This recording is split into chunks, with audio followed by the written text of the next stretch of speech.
Greetings, ladies and gentlemen. Today is April 14th. The Angels and the Tigers are top of the AL, and the Padres are still undefeated at home. Let's talk about it.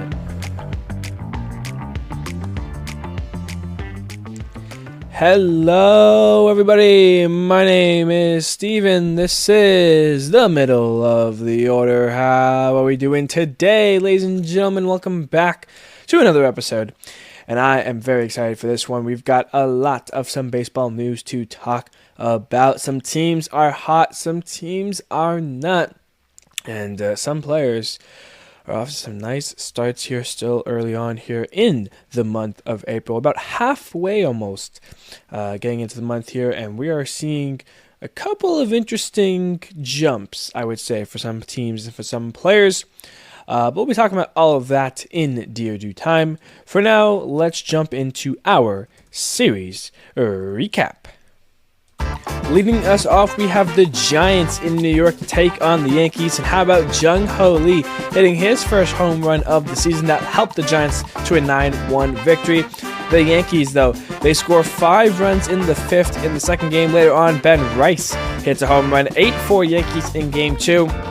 And then the return of Jung-Ho Lee in Game 3, not 1 but 2 more home runs for a total of 3 on the series, and one of which a 3-run shot to give the Giants a lead from down 2 to up 1. 5-4 Giants, your final. They take 2 of 3 from the Yankees in the Bronx.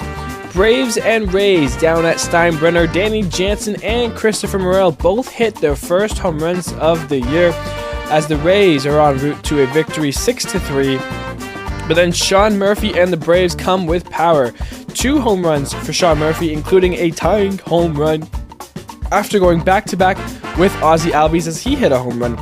Tied up in the 9th, Michael Harris II go-ahead 2-run shot. The Braves in the 9th would take that. That would be the difference. 5-4 Braves to even up the series. But then in the final game, Yandy Diaz hits a home run, and then Junior Camareno a 3-run bomb. 8-3 Rays. They take 2 of 3 from the Braves. It's a bird battle once again. Blue Jays at the Oilers.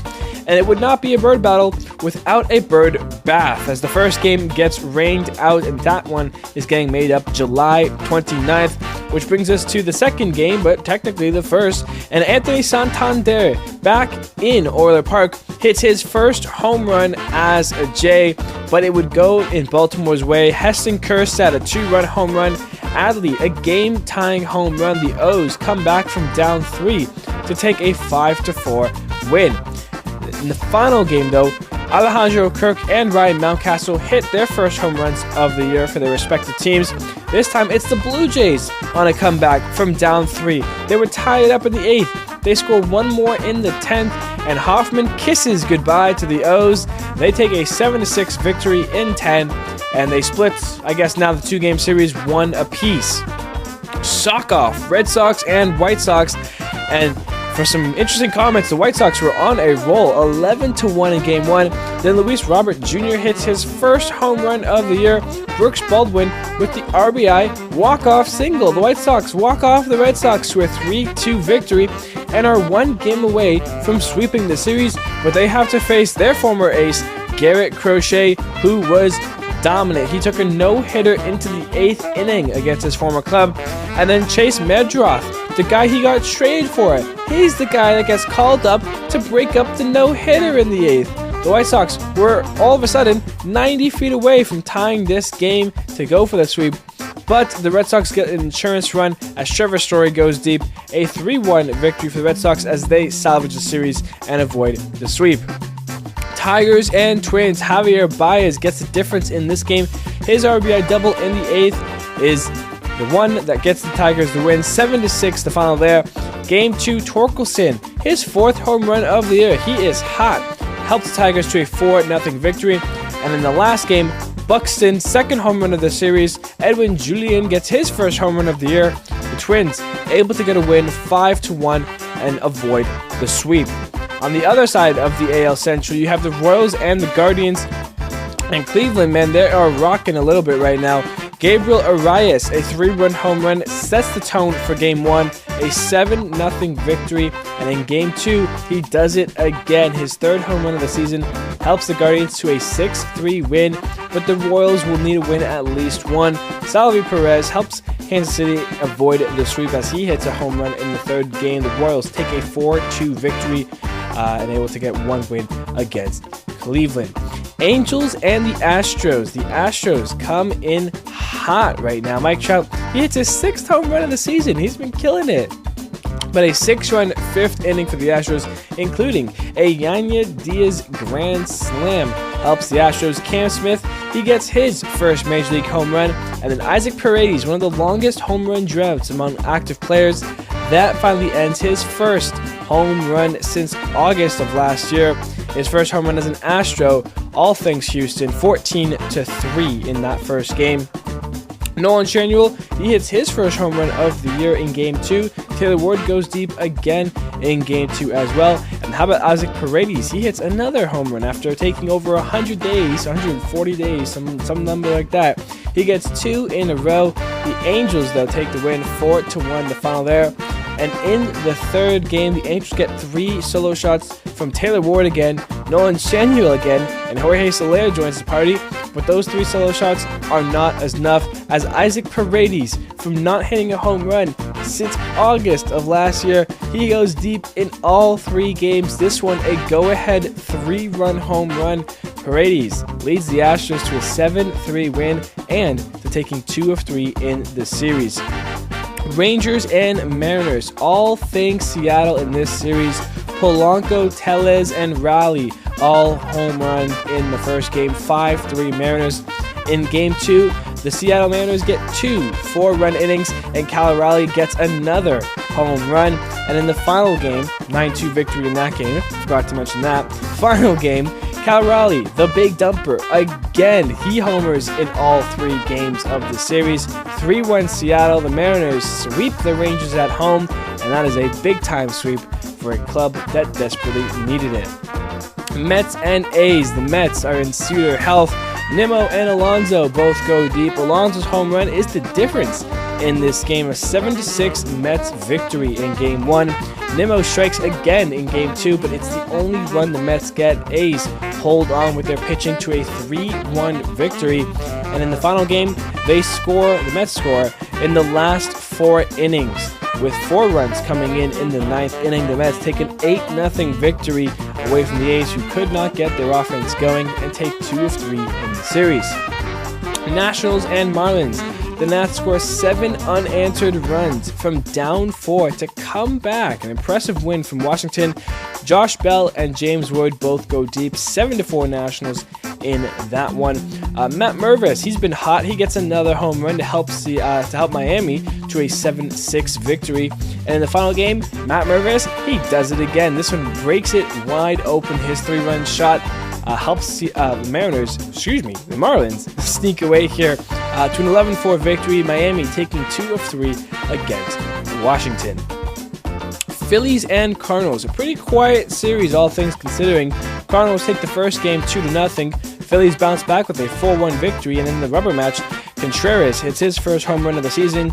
Jordan Walker trying to get hot and be the prospect that we all thought he would be. His second home run of the season. All things Cardinals, they get to Wheeler. 7-0 the final. The Cardinals take 2 of 3 from Philadelphia. Pirates and Reds, Yaimer Candelario, Adam Frazier, both hitting their first home runs on the year for their respective teams, but it goes Cincy's way, 5-3 the final there. In Game 2, Eddie De La Cruz with a grand slam, 5-2 Reds in that one. And in that final game, Hunter Green dominance, 4-0 the final there. The Reds sweep the Pirates, an impressive series there for Cincy, and one they needed to get.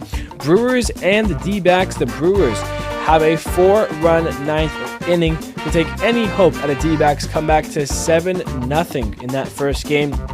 And that was important for them in that game because in the second game, the D-backs entered the 9th inning down 4. And what did they do? They mounted a crazy 5-run comeback in the 9th inning to win it on a walk-off sac fly from Gurriel Jr. How about that from Arizona? 5-4 the final there. And in the rubber match, Contreras goes deep for the Brewers, but the D-backs score at least one run in the last 4 innings as they mount another comeback. 5-2 the final there. The D-backs taking 2 of 3 from the Brewers. Cubs and Dodgers, a very well pitched game between Boyd and Yamamoto. The only runs came in the 6th inning on Tommy Edman and his bat, a 3-run home run. Dodgers take a 3-0 win in the opener. The Cubs, though, finally get their revenge. They had to lose both games in Tokyo. They now lose that first game. They had all of this power and offense, and they released it. Bush, a home run. Carson Kelly, 2 home runs. Miguel Amaya, a home run. The Cubs, all dominance in this second game. 16-0 the final there. And they take it over into Sunday Night Baseball as Bush gets another home run. And how about Pete Crow Armstrong? He gets 2 home runs against the Dodgers. 4-2 Cubs. They take the series 2 of 3. Which brings us to Rockies and Padres. Tatis and Gavin Sheets, they homer in the first game, 8-0 Padres. Tatis and Hayward, they homer in the second game, 2-0 Padres. And then Michael King, he completes the complete game shutty.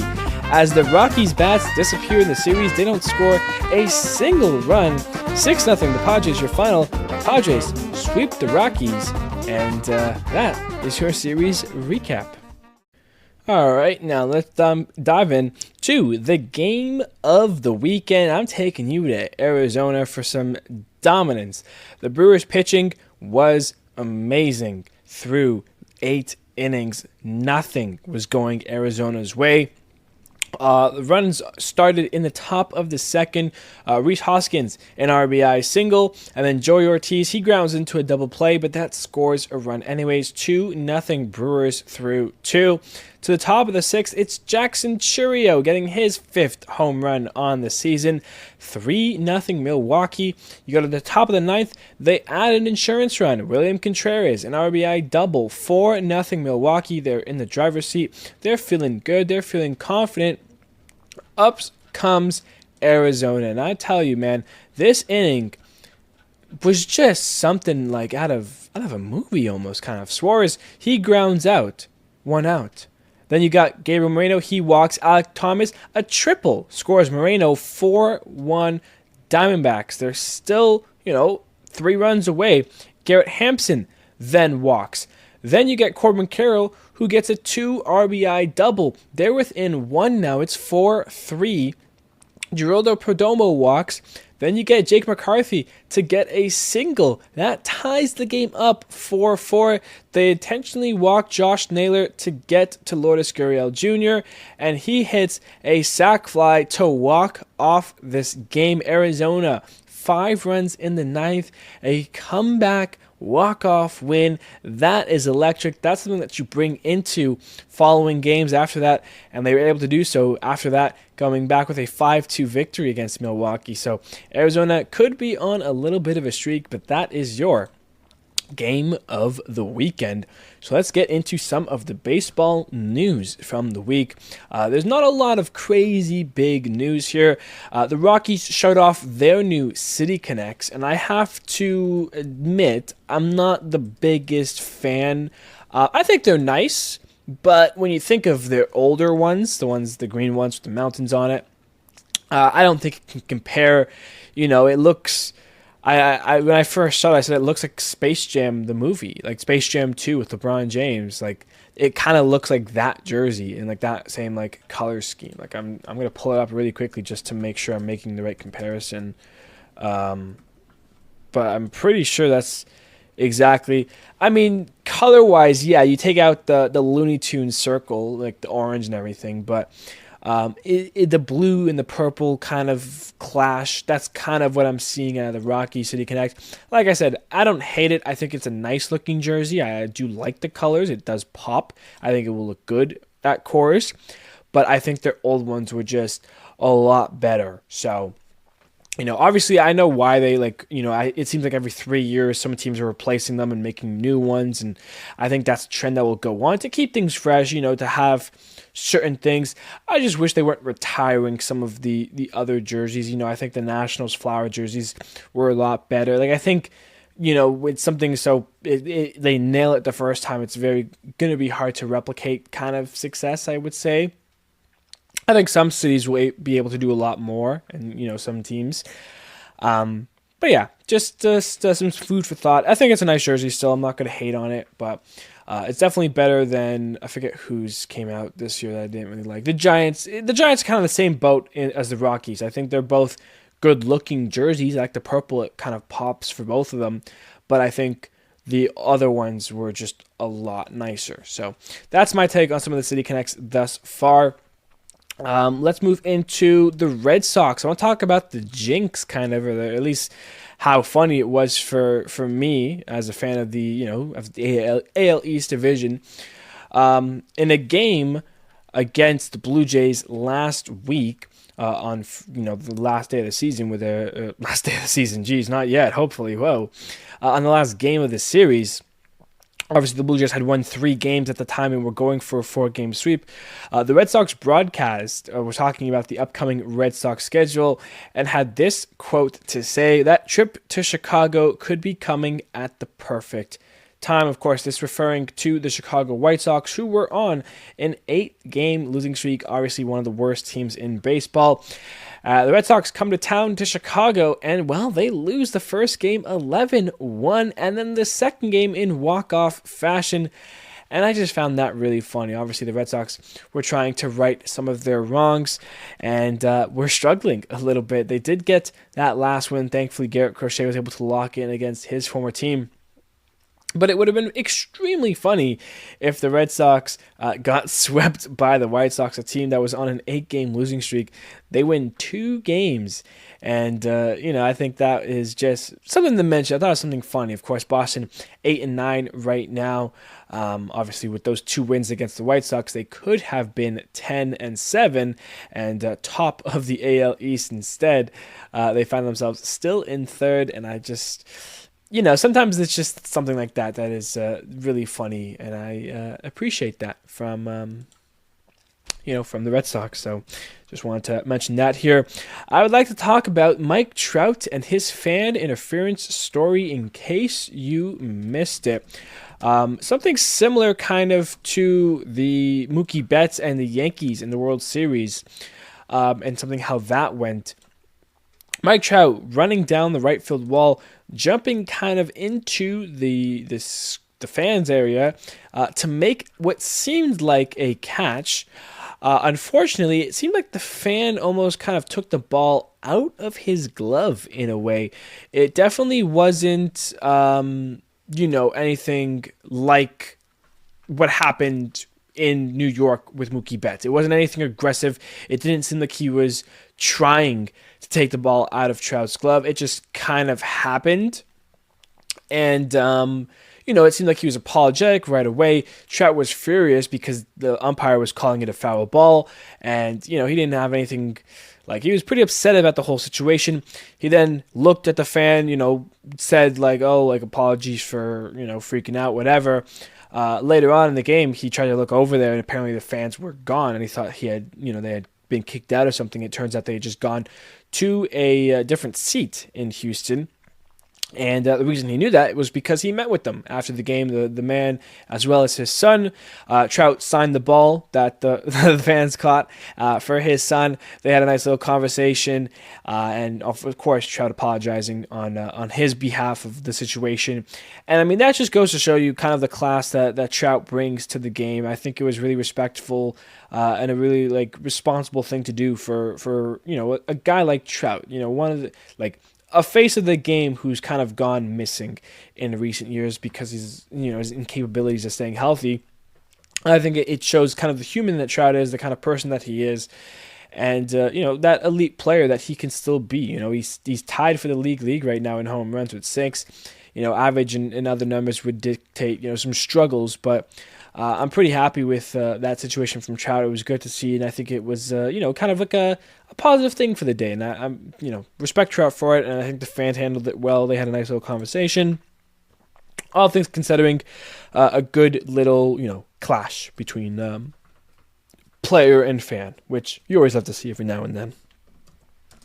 Last thing I really want to talk about here is Emmanuel Clase, because he is missing it. And I don't know what it is, but he is certainly Missing It. So far, Emmanuel Clase this year has given up more earned runs than he has all of last year in 2024. I pulled up the baseball savant here. Pitching run value, 99th percentile.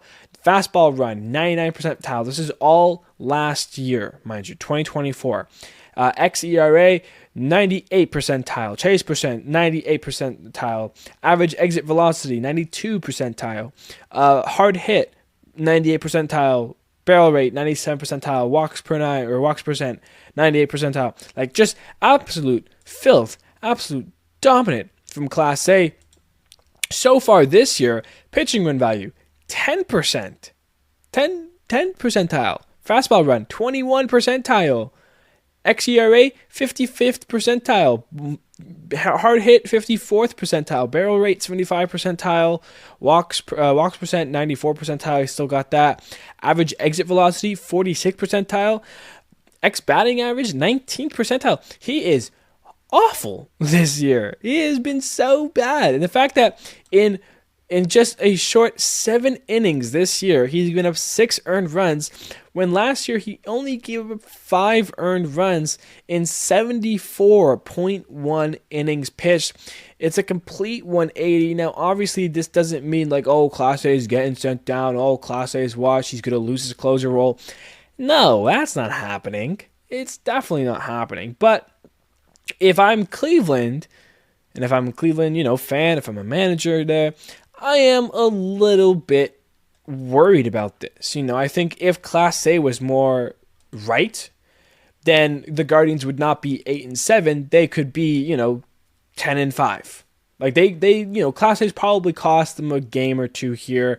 If you look at his 2025, he's 2-0 on the season, but that's because he comes in, blows a save to tie the game. It goes into extras, Guardians score, and then he then counts as the winning pitcher and someone else comes in that gets a save. He only has 1 save so far in the 7 games he's pitched, the 7 innings. And, I think it's something to, like I said, to be kind of concerned about. When you compare it to 2024, it's just complete missing, something. I don't know what it is. I tried to find it. I was on Baseball Savant maybe for like 20 minutes going through stats from last year, from this year, trying to see if I can find a difference in the location of his cutter, the spin rate on his slider. Something just seems off right now when it comes to Emmanuel Clase. Not sure what it is, but Cleveland definitely needs to find it because Clase is too dominant, too good to be one of those struggling relievers right now. Of course, it's so hard to be as dominant. Like if you thought that Clase was going to be just as good this year as he was last year, you had to be crazy. There was no way Clase was going to come in this year and be just as good, putting up a 0.61 ERA after the season's over. No, I was expecting like a 1 point something, 2 point something. Like he was definitely not going to be that dominant. But he's really been struggling early out of the gates here, and I think Cleveland, to go far, to handle, the teams in the division, let alone other teams in the AL, they really need that back-end Clase, to be the back-end Clase. So hopefully, he can figure out whatever's been, causing him the issues and causing him to, give up some runs and not be as dominant. Of course, I don't know if something to do with the playoffs, which we know he was shaky in that. He gave up the home runs plenty of times. He was definitely just a struggling factor in that series, and part of the reason why Cleveland did end up losing to the Yankees. Of course, the Yankees had plenty of talent to beat Cleveland. But yeah, Clase wasn't great in the postseason either. I mean, once the regular season ended last year, we've kind of seen this decline from Clase in the postseason. We thought, oh, it's just a postseason, whatever. But so far into this season as well, it hasn't really turned around either. So I'm not sure what's going to happen there with our boy Emmanuel Clase. So something there. All right, now let's move into the hot and colds. Get through the rest of the episode right now. So for the hots of the week, Michael Busch from the Cubs. He was 9 for 20 with 3 doubles, a triple, 2 home runs, 6 RBIs, 6 runs, good for a 1.500 OPS, the hottest player of the week. James Wood from the Nationals, 7 for 21 with a double, 4 home runs, 8 RBI, 7 runs, and 8 walks. Doing the God's work for Washington, a 1.469 OPS for him. Jung-Ho Lee, we mentioned, had a big series against the Yankees. For the week, he was 8 for 22 with 2 doubles, a triple, 3 home runs, 8 RBI, 6 runs, 4 walks, a 1.417 OPS. Corbin Carroll with Diamondbacks, 10 for 24, 3 doubles, 2 home runs, 4 RBIs, 7 runs using that speed, a 1.273 OPS. And then Taylor Ward, not anything that's going to jump at you here, 7 for 27, but 5 home runs, most home runs in the week so far, 6 RBIs, 7 runs, a 1.125 OPS.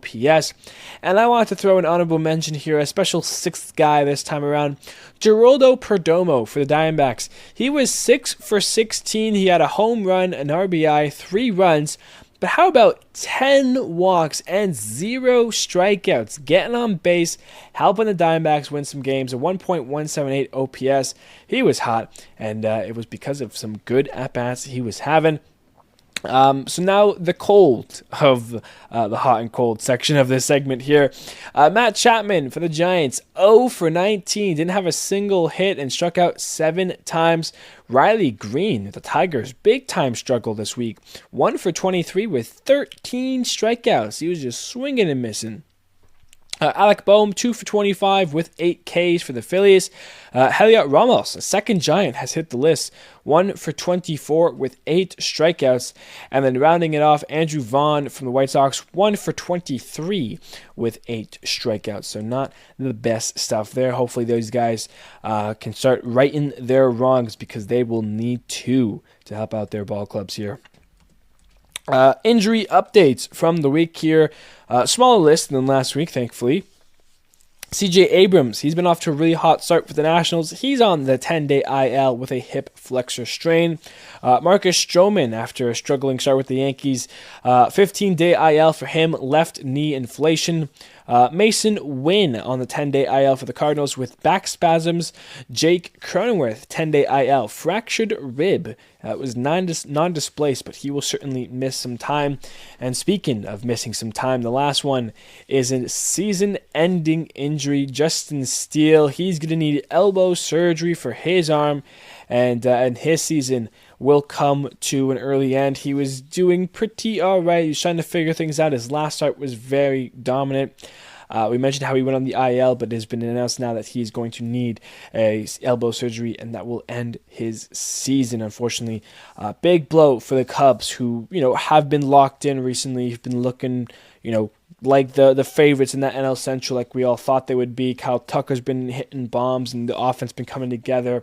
And Boyd had a good start. Ben Brown had a good start against the Dodgers. So definitely an unfortunate takeaway there for the Cubs, and hopefully they're able to make it work without one of their best pitchers in for the rest of the season here. So tough one there for the Cubs. Outstanding performances. We got a nice little list here, so let's get into it. Andre Palante from the Cardinals, 7 innings pitched, 2 hits, no earned runs, 2 walks, and 4 strikeouts. Nick Pivetta with the Padres, 7 innings pitched, 3 hits, no earned runs, a walk, and 10 strikeouts. How about that?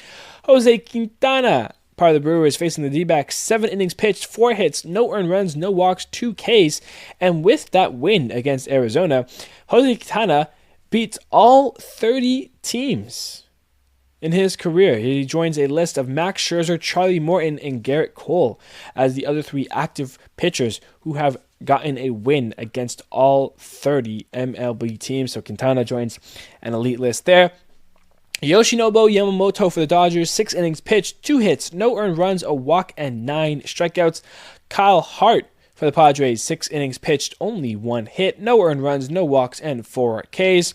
Luis L. Ortiz for Cleveland, 5.2 innings pitched, only 1 hit and 1 earned run, a solo shot home run, 2 walks, and 10 strikeouts against the Royals. How about that?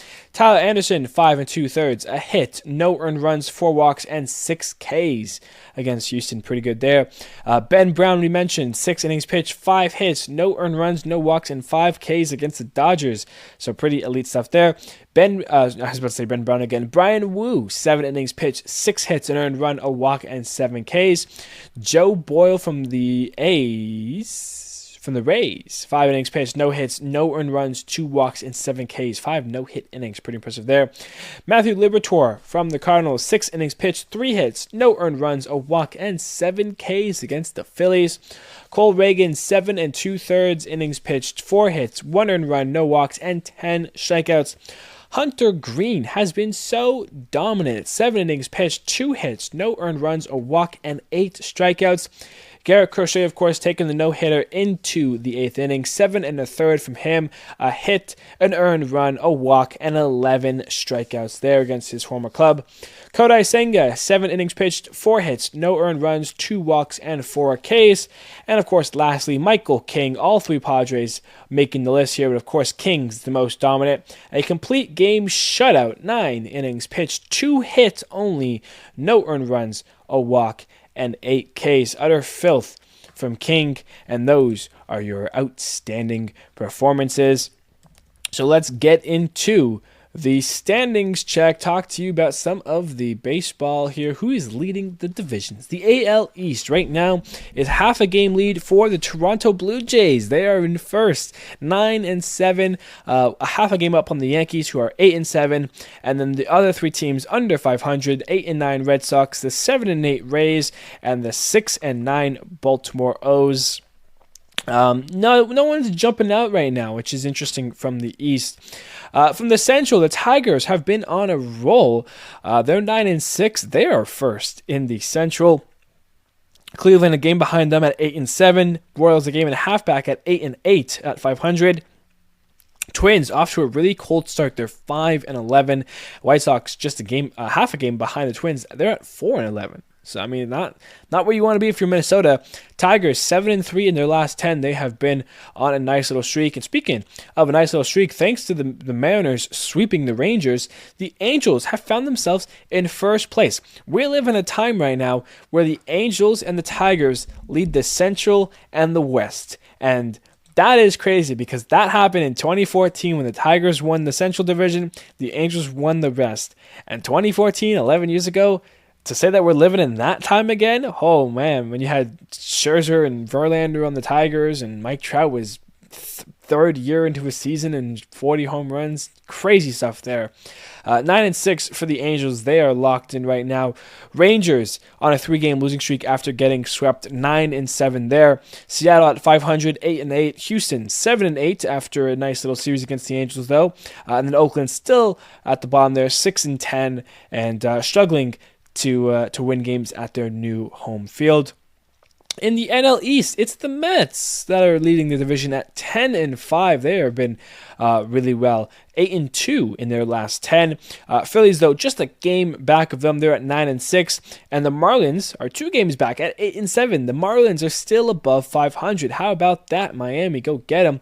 Nationals at 6-9. And then the Braves, 4-11. Still have lots of work to do. We're able to, not able to take a series against Tampa, unfortunately, there. In the NL Central, we've got the Cubs leading the division. We talked about how good they've been. 7-3 in their last 10. They're 11-7 on the year thus far. Then you've got the Reds and Brewers tied at 8-8. It helps when the Brewers dropped 2 against Arizona, while Cincy was able to sweep the Pirates. They're both tied 8-8 on the year. Cardinals half a game behind them at 7-8. And then the Pirates, of course, 5-11, not doing so hot. And looking to rebound and get things going here. And then lastly, how dominant is your NL West still? Well, I'll tell you, the Padres are 13-3. They're so good. They're kind of pulling away a little bit. Giants, 11-4. And the Dodgers are 11-6. They're in third place. And after going 8-0 to start the season, they are gone 3-6 recently in the last week and a half here. So the Dodgers kind of in a slump, and the Padres are taking full advantage of it. They're on a 4-game winning streak, and by the way, they're 10-0 at home. They have not lost at Petco Park. It has been Petco friendly right now for the Padres. They have taken their home field advantage, and they are making it work. Outside those three, Diamondbacks closing in on the Dodgers. They're 9-7, and of course, last two wins against Milwaukee will definitely help them out there. And then the Rockies, certainly the team that struggled the most out of all of baseball. They're 3-12. They are currently the worst team in baseball behind the White Sox at 3-12, only winning 20% of their games. They've lost 3 straight, of course, getting swept and not being able to score a single run against the Padres. Very brutal stuff there. Not ideal from Rockies. So right now, Jays, Tigers, Angels, Mets, Cubs, and Padres, your division leaders. It's kind of feeling like a mix of like 2014, 2015. About 11, 10 years ago is kind of what we have here, which is fun. It's interesting. Obviously, the Padres not as good there. No Nationals, no Cardinals, but Blue Jays were a playoff team in 15. The Mets were made it to the World Series that year.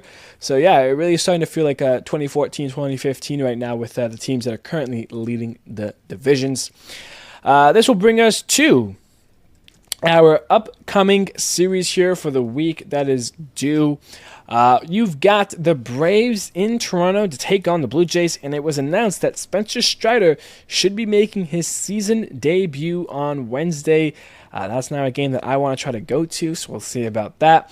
That'd be fun for him, though. And Strider, of course, did not pitch at all last year. I forget if he did or didn't, but if he did, it was like 1 or 2 games at the start of the season before he went down with elbow injury and needed surgery. So it'd be good to see Strider back on the mound. Red Sox at Rays, Royals at Yankees for a little ALDS rematch. Guardians at Oilers, that's a fun one right there. Mets at Twins, A's at White Sox, Angels at Rangers, so kind of a battle for the first place in the AL West currently. Giants at Phillies, D-backs at Marlins, Nationals at Pirates, Tigers at Brewers, Astros at Cardinals, Mariners at Reds. I mentioned them in the last episode. 2 teams with all the pitching in the world and yet little offense. Expect some low-scoring runs in that series. Take the under, guys. Cubs at Padres. They play again. And then the Rockies at the Dodgers is how we round things off. So the Dodgers looking to take advantage against the Rockies the same way the Padres did. And that one will wrap up our episode here. Thank you, everybody, so much for joining me. If you're here listening and if you're here at the end, I appreciate you all. I appreciate you guys sticking around, and I hope you guys have been enjoying some baseball. The weather's kind of nicing up a little bit, and I'm sure depending on where you're from, you've either had great weather or it's been very chilly for you. We're trying to get out there, go out for a game, have a hot dog, have a beer, Only if you're, of course, of age and you want to have a beer and, don't let peer pressure and blah, blah, blah, blah. Anyways, thank you guys so much, and I will see you on Friday.